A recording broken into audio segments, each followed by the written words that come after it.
Hello, hello. Welcome to Leap Taken. I'm Mika here at Leap Taken. I talk all things witchy, craft related, law of attraction, manifesting, esoteric, and everything else in between.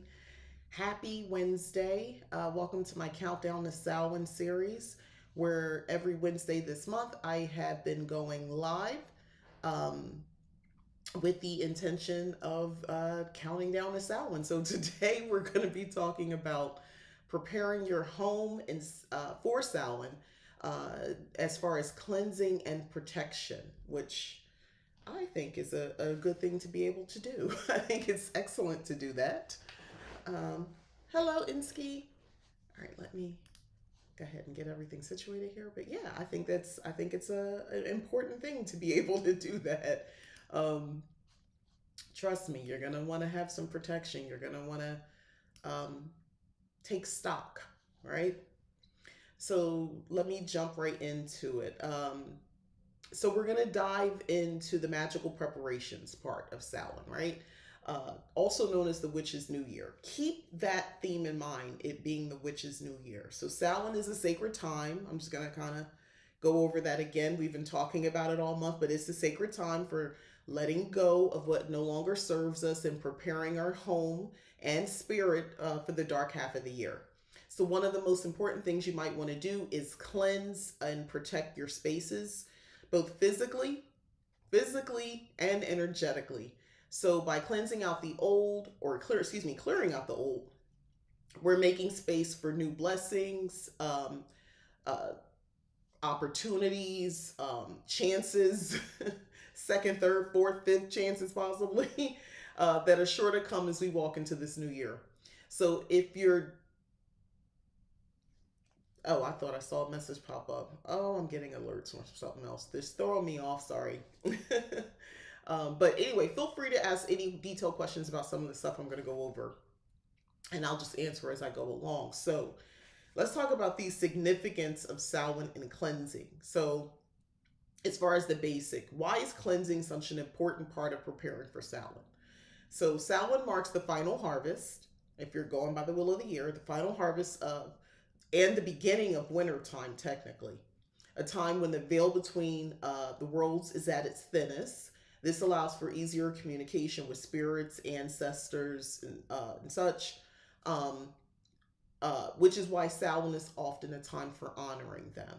So, but that thin veil also means that other energies, not so great energies, some good, not so great, can also slip through more easily. Low vibrational type energies. I am not a fan, I'm going to tell you right now, I don't do the concept of demons. I know what people are talking about when they say demons and what they're referencing, but I personally, in my practice, if I was talking to you about something I was dealing with, I would not call it a demon. I would say low vibrational energy. That's what I feel comfortable using that term. So just so you know. But cleansing helps clear out any old, stagnant, or negative energy that may have accumulated over the year. It's about making space for fresh, positive energy to enter as we move into darker months. And this is personal for me because I see this as a powerful time also for self reflection. As well as we cleanse our homes, we should also think about what we need to release from our lives, whether it's old habits, emotional baggage, or physical clutter. By doing this, we set the stage for renewal and spiritual growth. This is something very personal to me because whenever I take on the massive job of cleansing my space, sorry, I had chia seeds. Why would I eat chia seeds right before I start? I don't know. I just do things anyway. But um, before I moved to here to Arizona, I lived in Florida and I moved here to Arizona in 2019. Although it wasn't during Samhain, it was at the halfway mark almost. But um, I didn't. I still took sort of the same approach. It was just the time for me. But anyway, I got rid of everything. And for some people, that would have been devastating to sell like the dining table you've been having Thanksgiving dinners at. You've been having holiday birthdays, with your kids. It's been in several different homes you've moved to. And it's just been a part of your this furniture has been mainstays. So no matter where you live, this furniture made it the home that was familiar for you and your family. And I was selling this stuff. I just go on Facebook Marketplace and sold it all. Um, and I was able to do that with ease because I had the mindset that I was making room for the universe to show up for me in a way that I really wanted. So I knew I wanted different type of furniture. And that was newer-ish furniture, wasn't old. I wanted a different, like my living, when I mean furniture, I mean I had we lived in bigger houses at one point, so like a formal living room and then a family room. So I had two sets of furniture, um, tables, all that sort of stuff. And I had a dining room table. I used to have a kitchen table and a dining room table, but eventually that got downsized to just a dining table. So, it took a lot for me to kind of wrap my mind around that because with my moon is in Cancer, or my Cancer, yeah, my Cancer is in my moon sign. Anyway, so I have the sentimentality thing really strong, and I do like to hold on to things, but the desire that I would get what I really wanted if I would just make room was stronger. So I would say I take those same feelings now at this time of year as part of my sort of coming into the witch's new year. On my other channel, Magical Lifestyle, the Cottage Witch, I actually showed where I went through my closet. I took out some additional clothing, and I tend to kind of pare down off and on throughout the year. I showed myself because it's easy to say, "Oh yeah, I said I was going to do a Goodwill." I showed myself pulling up to the Goodwill, so you can see I really did donate this stuff. Um, Old sheets and stuff like that were not old; they were still kind of new. Because I like to change with seasonal stuff, and I get new stuff all the time. But I changed. I'm in the process of redecorating my bedroom, so that has completely changed. So I'm not using that bedding anymore because the bed size has completely changed. So yeah, I'm really kind of purging and releasing, and also the energy that was attached to that stuff. So let me get into that now. Physical decluttering and donating old items. So before we get into the magical aspects, let me back up because I was about to get into that. Let's talk again about this physical preparation. One of the best ways to start preparing your home for Samhain is to declutter your space. And I'm not just talking about clearing off a surface or two, but really go deep and think about items in your home that may no longer serve you.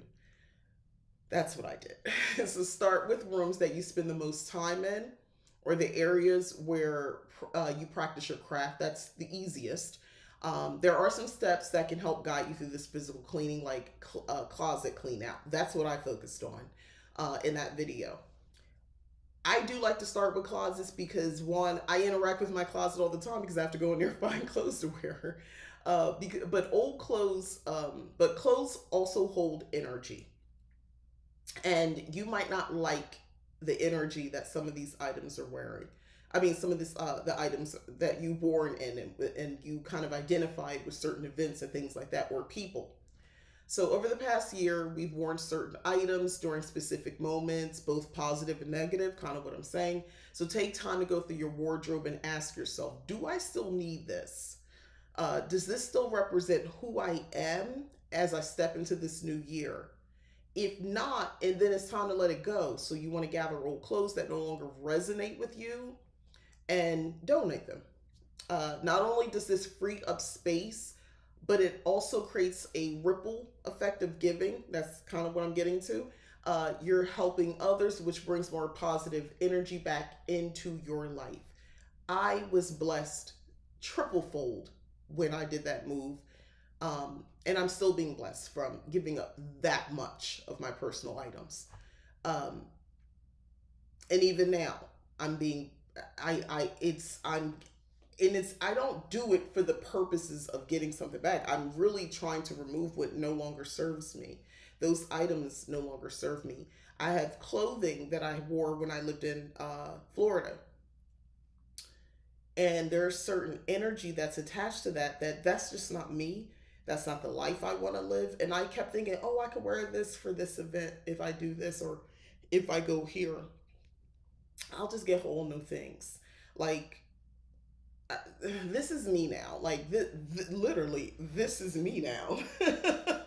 I um I still like that old style a little bit, but I'm not in Florida. You know, I'm in the desert. I'm much more witchier than I ever been.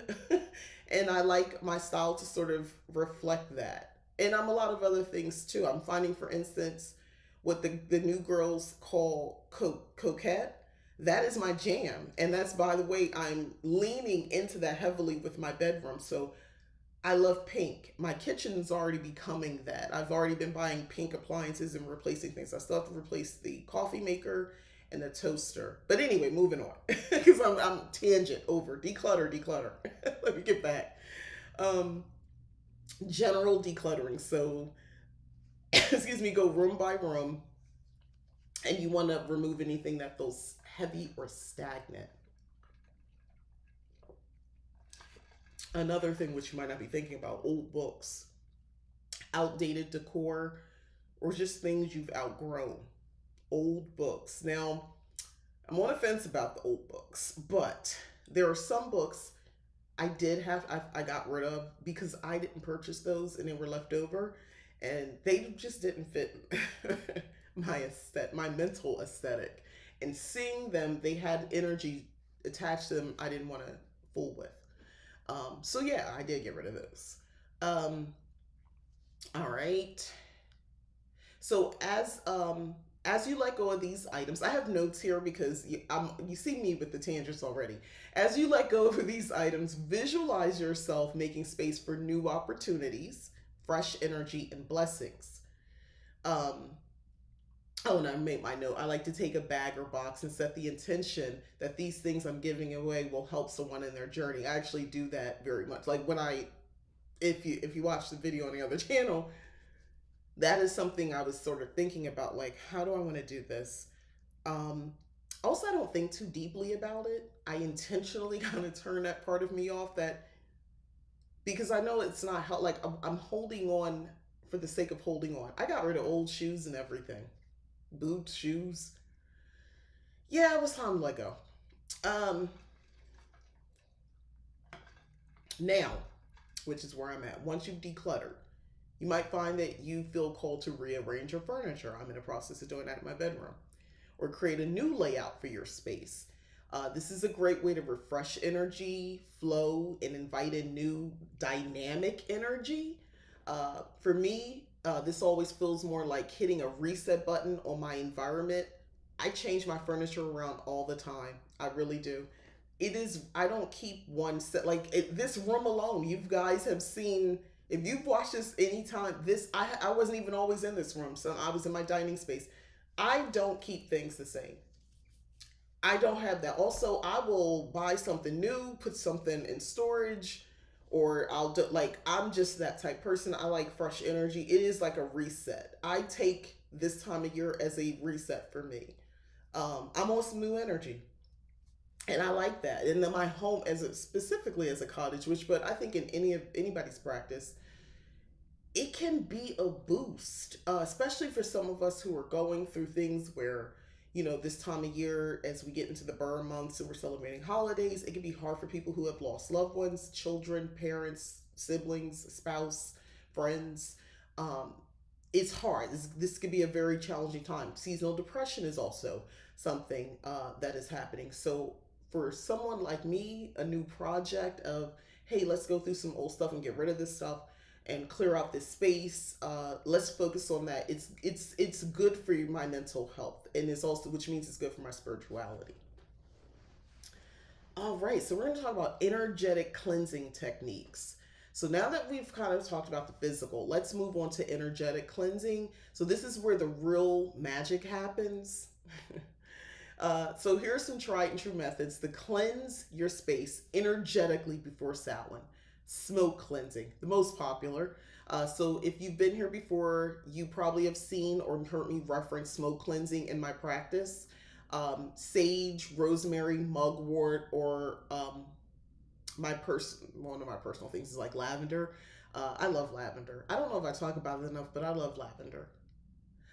Burning herbs releases their energy into the space, clearing away negativity.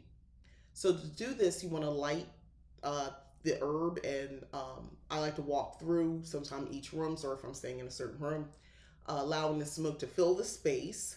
Focus, especially, you can focus on the quarters, but I kind of do this like sweeping motion. You can use a feather for that as well, but I use my hands, and I'll do like this, and I go like kind of in a circle. I stay in the center of the room, but other times I'll go to like the corners and hit it like that as well. As you go, you can say an affirmation like, I release what no longer serves me and welcome in light and positivity. Okay. So the other way is sound cleansing. I like this one as well. So, especially if you're in a smoke free environment or it's just not conducive.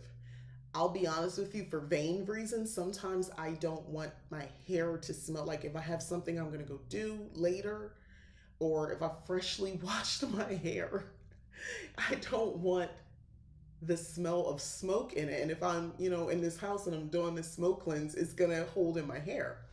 And I don't want that. So sound cleansing is another option as well. So, and again, if you're in a smoke-free environment, so bells, singing bowls, or even just clapping your hands, it breaks up negative energy.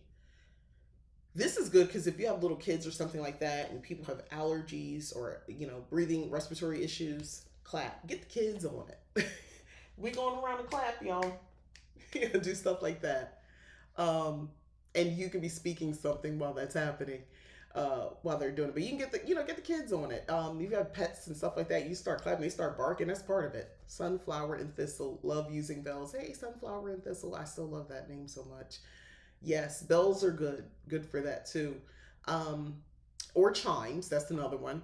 But yeah, move through your house like you would if you were doing the smoke cleanse. Kind of same thing. Bring in the sound through each room, or if you want to just focus on a room, imagine the sound vibrations shaking loose stagnant energy and lifting it out of your space.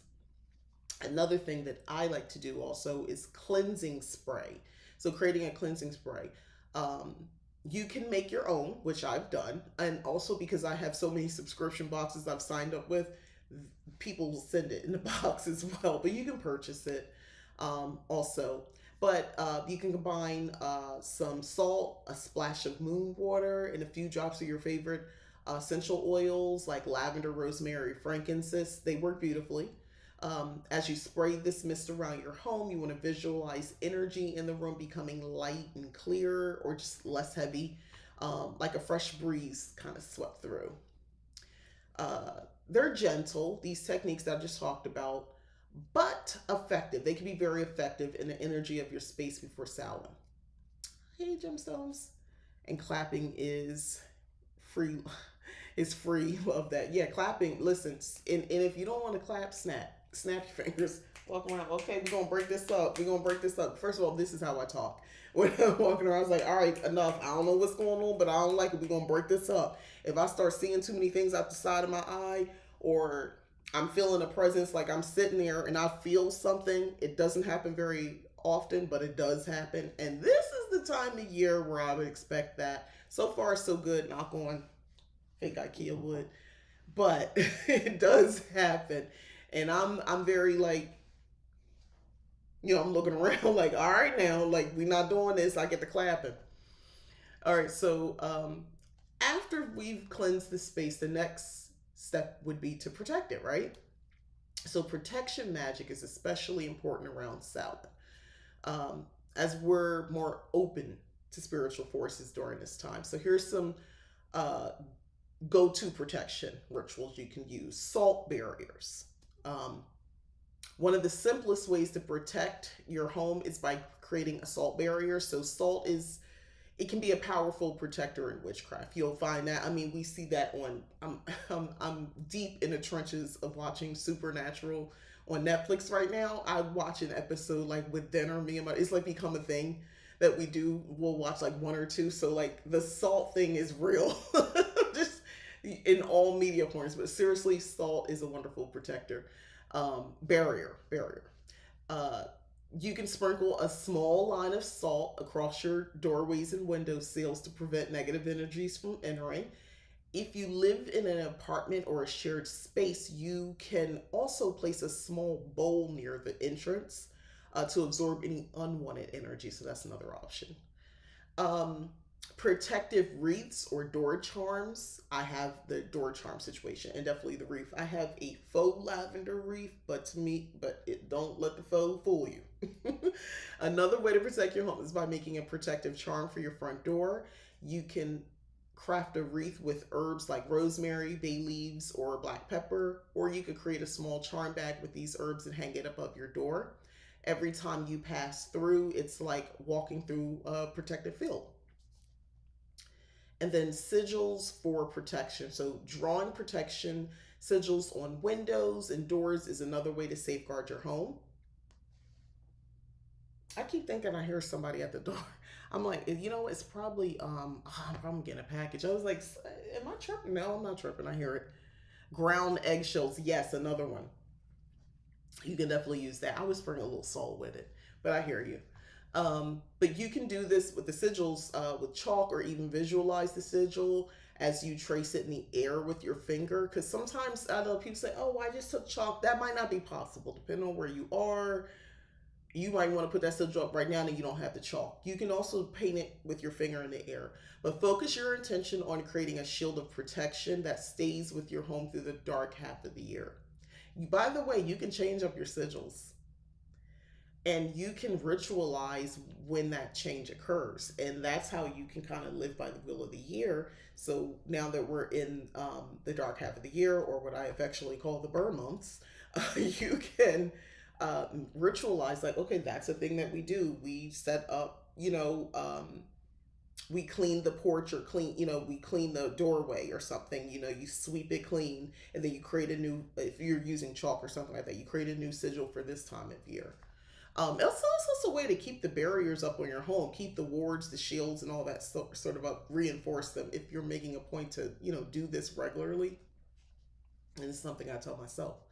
Anyway, candle protection ritual. So finally, a candle ritual is a great way to seal the protection magic. So you can use black or white candle, anoint it with protection oil, like maybe frankincense or sandalwood. Use whatever you want. These are, I'm giving you like very general, high level. Light the candle with the intention of creating a protective barrier around your home. Then let it burn completely. And as the candle burns, just imagine a shield. A shield. It could be of light, it could be a bubble surrounding your space, keeping out negativity. I'm a bubble person. I like to think of a gigantic bubble that, like a dome situation, a glass, unbreakable shield um, around the home. That's how I see it. And for me, I started doing that when I was a little kid. By the way, creating the shield.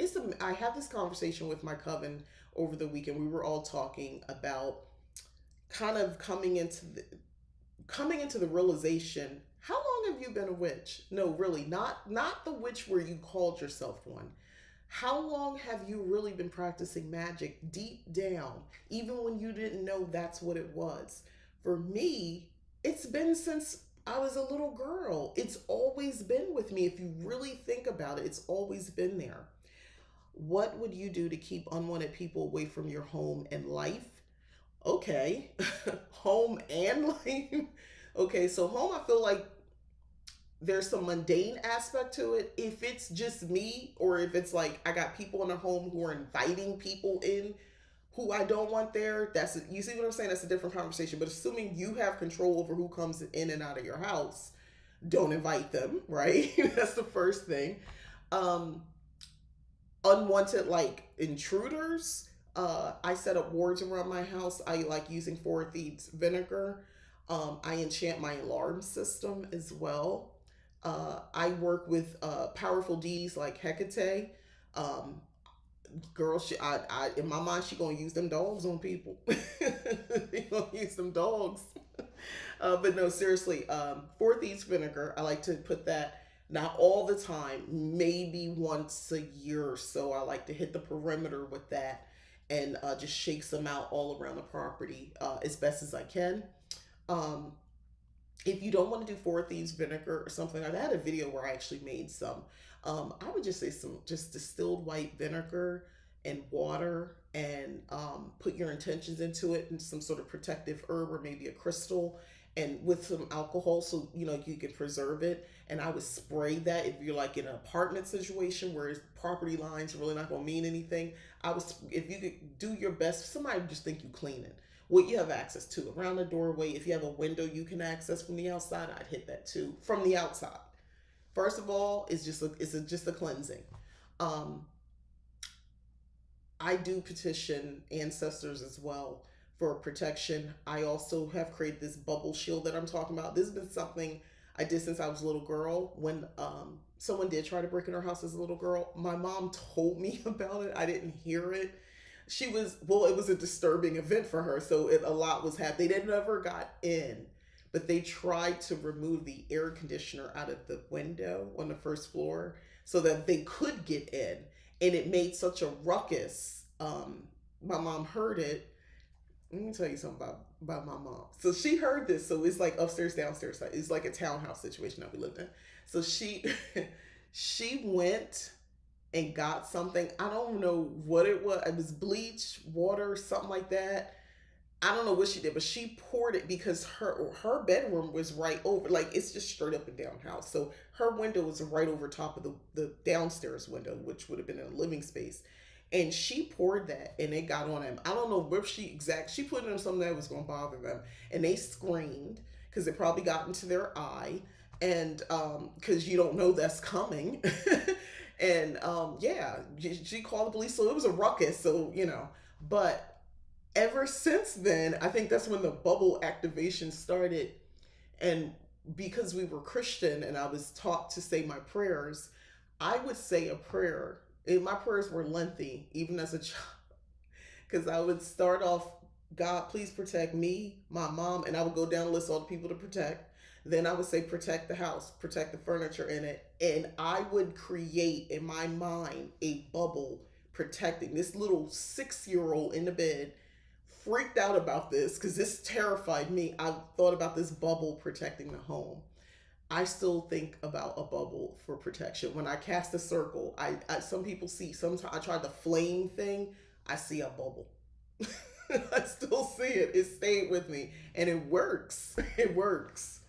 Um, they did not come back, by the way. They didn't come back. So I'm grateful for that. Um, but yeah, those are the main things that I personally do to set up wards. Yeah, my mom was scrappy. And when I think this woman was only about what 5'4" at most. In fact, then she is thin, real thin, and yeah, she's out here. She was she had to be scrappy and quick on her feet because she was scared too. This young woman with this young little girl, and we're together and living here, and she's just trying to protect us as best as she knew how at the time.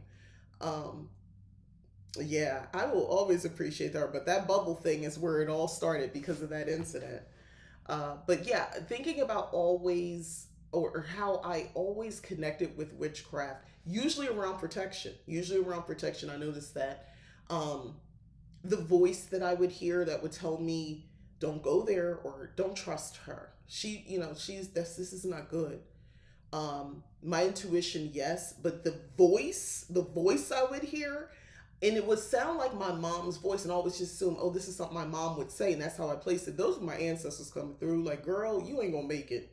You need to get out of here. Like, you keep putting yourself in situations, and I put myself in so many situations, following behind people I should not have been following behind, and I'm ended up in these the stories, everything from going over to these following behind a cousin, going to these guys' houses. I'm like 16, 15, 16, going over to these guys' houses, and their front door, they don't have a door. So they got like some kind of rigged situation because the front door lock and door is like the knob is there's no knob, there's no way to get out. It became very real that we were in a danger. And it was like more of them than it was of us. She knew the one guy. Like just real dumb stuff. Being in the back of a car of this guy who was not from this country with a friend who was drunk driving over a bridge, got pulled over, and he used a ticket as identification.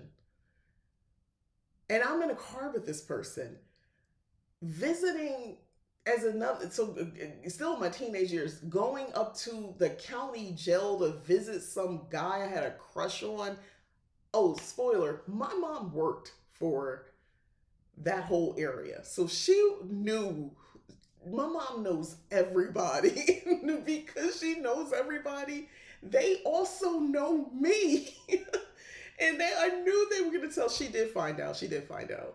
Because people talk, and it's really a small town that I grew up in. It doesn't seem like it, but it was. Um, to just the host, so many silly things that I put myself in that could have been avoided. And that voice would come in my ear like, you need to leave. Like, or you need to be quiet. Learning to listen to that voice. I did, because I didn't have anything else to work with. I'm just this silly little girl doing real silly things, putting myself in dangerous positions. But anyway, yeah. Witchcraft has been a bigger part of my practice than I realized. We kind of all agreed. I mean, I was told by a psychic medium who was at the time channeling my ancestors. And she let me already know it was, I'm considered a hereditary witch. And at the time my daughter was with me, she was younger, this many, many years ago. And I think she's like 14, 15 at this point. And she looked at her and said the same thing. My daughter was terrified in that moment, like, like, don't put that on me. I didn't say I went. Like, she's on the peripheral looking at this witchcraft stuff. And then when she focused on her, it freaked her out. But yeah. And she told her she's a healer. Now, at this point, this woman didn't know anything about my daughter, didn't know anything. My daughter is a nurse currently. And she wants to be. She loves this life. She loves it. And she's got a wonderful soft, what she call it? The nurse soft life job. Because she doesn't do like bedside nursing anymore, and she's like in a whole different field, and she loves it. But anyway, but that covers the main cleansing and protection rituals that I use and I wanted to suggest to prepare your home for Samhain. But do you guys, I know some people talked about eggshells. We talked about different borders and bells and things like that. Does anybody else have any other protection rituals that I didn't discuss that you kind of wanted to share? And you can just put it in the chat. Even if you're catching this on a replay, I am very curious because I'm always open to new techniques and things like that. Like, what else are people doing? I like the idea of having the broom by the doorway as well. I think if you turn it, what is it? If you turn it up, I think it means like that's the protective thing. I love that, especially around this time of year. You can easily have a cinnamon broom. I got one here in the corner. Yeah, right here. Mine is down because it just makes sense, but I like it by the doorway. I don't know. I like that protective type thing by the doorway, that energy. And it does not smell like cinnamon. It was supposed to be pumpkin spice, actually. It wore off really quickly, unfortunately. I don't know. It's not what it used to be. Remember back in the day, you get the cinnamon broom and it would just last until till December. And now I don't know. Maybe it's where I got it from. I got it from the at-home store. I don't see them at the grocery store like I used to. Before you go to the grocery store, unless they're all like I'm missing it or something, because I never see them. And Insky writes, it's more of a nightly thing that you kind of touched on, but I imagine a bunch of night shields around my home before sleeping. Yes, I love that. I like that. And Sunflower and Thistle says you turned it up when you don't want company. Ah, okay. That's the room. That's okay. So if you don't want people, so there you go. That's another one. Gemstones, if you want to get a broom. You don't have to have a big broom. Also, you can make one and just have it cute, decorative little thing, but make it so that maybe you can turn it and maybe put like One of those command strips is something that's like a clamp, and have it up when you don't, like at night when you don't want any unwanted people. Yeah, you can also put that by the doorway as well. I would place a huge dragon on the roof with my imagination. I love that. Oh, I love that too. Yeah. I know some people have like like this time of year you can get gargoyles, right? But it's a seasonal thing. Depending on where you live, maybe you can kind of keep them up and make it part of your porch decor. Um, I mean, you can get them for Halloween, but if you spray paint them a different color, it's just a cute porch item, right? And they have different meanings though. You don't just put your intention. Well, for that, okay, so let's talk about that. If you're using things like that, if you're using a physical item, one of the things I would do, for instance, I have a gnome on my front porch, right? He is the protector. Actually, I have gnomes in the back, but in the front porch, that's the protector. He keeps it also tight. So if you want to use things like that. So with the gnome energy, I actually invite gnomes, a gnome, that fey energy into that object, but I also work with that in general. I would say maybe introduce that as well because they could also be great protectors if you want to get into physical items. So it's more than just enchanting. You're basically creating it so they are now, that's a representation of them, but you know their spirit, their that energy is there, guarding at all times. But remember, if you're working with them, be mindful. The feet, I don't. It's reciprocal. Don't keep asking and having them do stuff for you. It's reciprocal. I've never thought to call on gnome energies to protect. I'm gonna try that. Yeah, they and this we're in a time because this is the holiday, so you're gonna find the Christmas gnomes. There might be some Halloween gnomes left, but yeah, and even like right around spring as well, they definitely bring those out. You can find them at the Dollar Tree. But yeah, I like my gnomes. Those are I like having that. I don't have a bunch, but I do have one out front. Use those items to, yeah, house servitors, good example. Yeah, I did a pumpkin last year with that. I made a pumpkin servitor as well. I painted her. She gave her some cute eyes, lashes, and she had teal color hair. Yes, a pumpkin servitor. Use that as well. All right, so first of all, thank you everybody for joining me today as we talked about cleansing and protecting for Samhain. I do hope that the ideas that you're getting that we're also sharing and stuff I went over, I don't think, I hope it's helpful.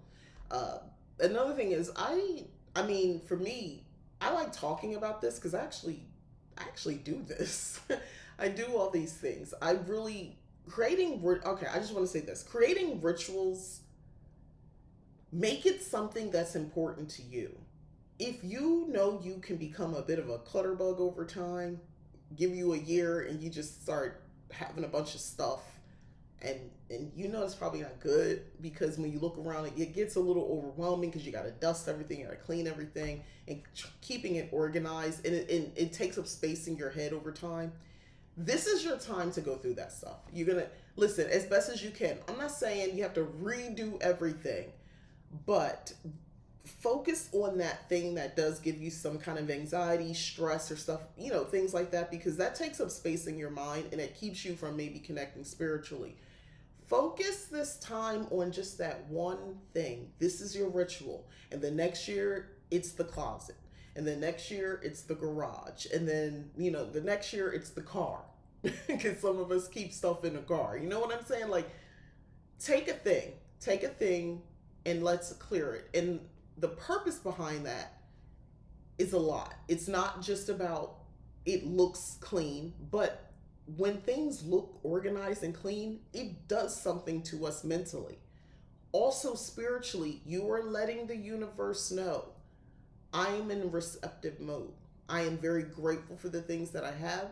I am very grateful for what I've been given. I know how to take care of it. It makes room for receiving any more blessings.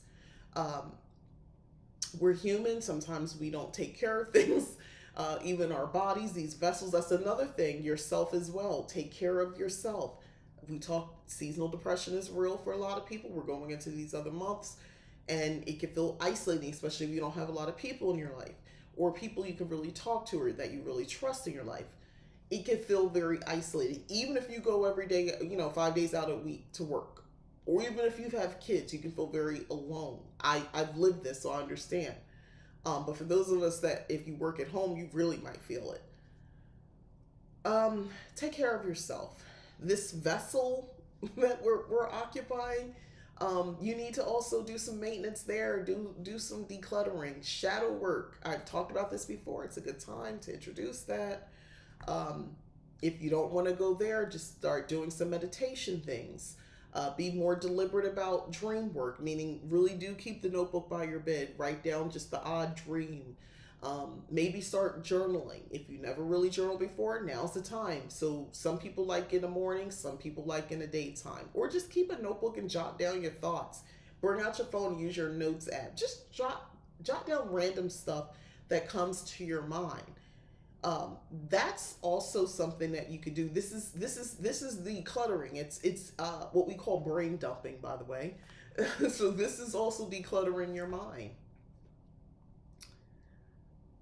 I know. Okay, you said I really need to try that. Clean for 5 minutes every hour trick to get help keep this spaces tidy. Yeah, definitely. I know a lot of people set the timer. I like the timer too. I like setting a timer and be like, all right, that's enough. I'm done. Um, I have recently, very recently, because in my mind, I can do all the things, but physically, that's not happening.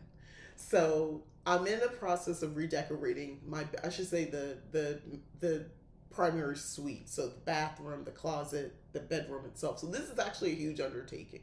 The biggest thing is the bed. I got the new bed. I need to get bedding. I was literally just talking with my mom and my sister today. We were on a video call this morning, and I was like, okay. My mom's like, yeah, you need to take that down. My sister's like, why do you need to take it down? I like it. So they're not two different people helping me. But anyway, I'm like, yeah, I'm gonna change this. So I have to buy things. So I've actually need to start budgeting this stuff out. I already have the vanity, but my vanity is nice and I like it. But to be perfectly honest, it's smaller because when I bought it, I had a larger bed, and now I don't. And now I have this more space, and I have room for a larger vanity, but I don't want to get rid of it because I really like it. So I'm trying to like figure out storage solutions for my additional makeup. I don't really have hair stuff because I have the easiest hair now with these locks. I don't really have to do a whole lot. Um, but makeup, I like my makeup. I like my nails and jewelry. So I've been like binge watching YouTube for like the pink girly coquette aesthetic bedrooms and bathrooms and like what their glam rooms, because I'm essentially trying to change all that into one big glam suite. But yeah, this is the time I'm doing all these things, and I suggest find a project. Find a project around this time of year. It does something, and it's got to be something where if you kind of got to take a beat, like I'm doing. I'm not trying to do it all in one day. I am the type of person, I want to buy all the things and I want to put everything up on a wall, set it up that day. I don't have it in me anymore to do that kind of stuff. I don't know if I ever really did, but in my mind, I do. I'm taking my time. My goal is honestly maybe by Christmas. So that's a couple more months. It'll be together, you know. Love the red lip and nails. Thank you. I just did the nails too. Thanks. But yeah, I'm thinking maybe by Christmas I'll have it together. But give yourself like time to do this. Maybe you only start it, maybe you don't finish as much as you want. I realized after I decluttered my closet, there is still more stuff I need to get rid of, and I my eyes are so trained to see it. I didn't even acknowledge it as something I needed to get rid of. So give space for that too. Come back to it.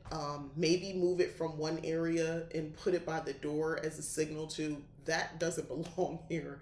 So yeah. Um, but I hope all this really helped. There's power in this, honestly, everything I've talked about, this is the more physical thing because I'm talking about physical items. It's really important.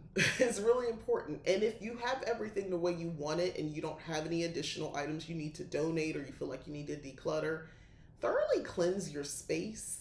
Cleanse it, clean, well, I'm assuming you're going to clean it, but cleanse your space. And we talked about putting up the protection, put up those wards around your home. Crystal grids is another one for protection as well if you want to do that one. I like a good crystal grid.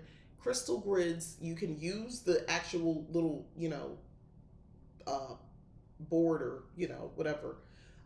What's that thing called? The circle thing? I can't think of the name of it right now. Move. Dang it, I forgot. But anyway, the thing with the circles and all that, the geometric shapes, you can use that. But crystal grids are also, it's the invisible one. So around your homes, in the corners of your home, you can create a grid. Was Think Charmed. Remember they put those big crystals around certain areas of the home if they were putting up a ward. Same thing. I like doing that as well, especially like window sills, basically entry points. Put a crystal near those points. But I like to do it around the corners of the home as well. The other thing you talked about, I'm just going back, when you say owning people away from your life, I would start working with some glamour magic as well with that. Glamour magic is not always about attracting to. It's also presenting a persona that people are maybe not attracted to, like cloaking. That's the other one. It was on the tip. I wanted to get back to that. Cloaking. I know early on in a lot of us, when you first get into witchcraft, you learn about cloaking. So I've maybe look into doing that as well. Learning how to cloak yourself. I always get a message or something. It never fails. We're gonna go ahead and stop. I was about to get another one. But I will end it here. Again, thank you all. I hope you enjoy the rest of your week. I'll be back on Friday. The Glam Astrology book came in, so I will be reviewing that. Speaking of kind of glamour magic and things like that, the book is deeper than I thought it would be. I cannot wait to talk about this book with you guys. It's gonna be good. It's gonna be good. I'm gonna go into detail. I'm gonna share my birth chart, natal chart, so that you can understand. So we're going to talk it out, and I'll answer some questions if people have questions just from the book. So it's going to be a fun astrology witchy time on Friday.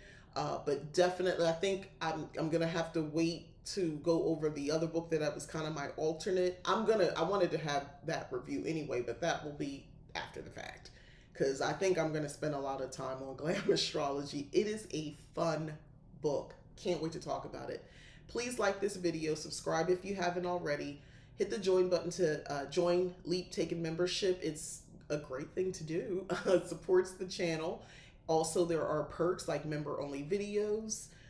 For instance, they will be seeing a Samhain ritual that I'll be performing for them. That's something I won't do on any public channel, only for the members. Also, go to my website, leaptaken.com. You can check out the services that I offer there. And I have a second YouTube channel that I talked about earlier called Magical Lifestyle of a Cottage Witch. And that's more vlog style, and I love it. I love creating over there. It's fun, and I am sharing my cottage witchery practice. So thank you all. Thanks again. Bye.